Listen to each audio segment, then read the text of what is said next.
Hey, welcome to my channel. Let's start by saying, okay, fine. I'll admit I was wrong. I'll take the hit on this one because, I thought maybe if the Knicks don't play well, Game Six was going to be a well. Let's go back for a second. I did say if the Knicks don't come out, strong in Game Six, the Knicks will lose in Game Seven, and they came out strong. Now, everyone's saying is like, oh, okay, this is it. The Knicks are pretty much going to the finals because right now they should be able to get past the Celtics if the Celtics win. Here's the thing: it was just one game. Now, granted, that was a large margin, which was very surprising. But Atlanta pretty much didn't show up.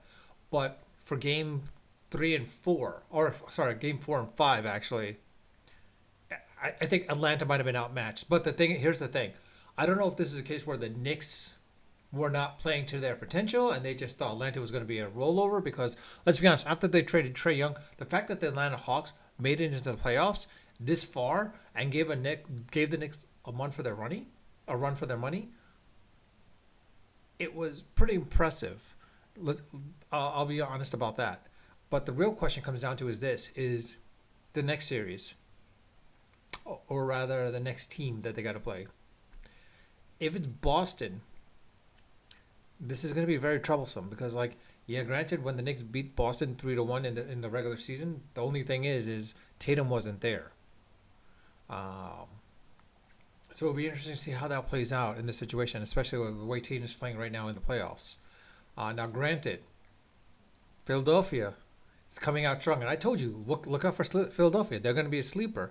If Joel Embiid is healthy, as well as Maxey, as well as Paul George, PG, if they're all healthy, look for Philadelphia to make some serious, waves in the playoffs, and we're seeing it to the point where they're bringing it to Game 7 now. My concern is if Philadelphia advances to the next round, which is a strong possibility, and it's a very very healthy Joel Embiid and a very very healthy Paul George and a very very healthy Maxey, the Knicks are not beating the Sixers. Last year, the Knicks barely beat him out with Embiid, or 2 years ago, they barely beat out Embiid and Maxey, where Embiid was a 50%. They barely beat him.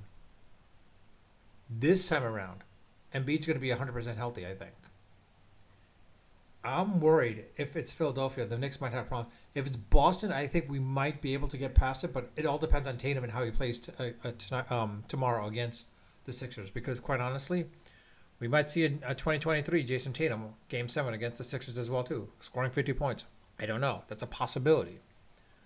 The other factor is whoever wins this series between the Knicks, uh, whoever wins this series between the Celtics and the Sixers, and the Knicks go against whoever wins against that series, that game, they're pretty much going ahead because, quite honestly, Toronto, Orlando, Cleveland, or even Detroit, you roll past them basically. And look, the way Cleveland's playing right now, I'm surprised, but they'll get past them at that point. And my concern is the Knicks might look ahead into the finals because of this.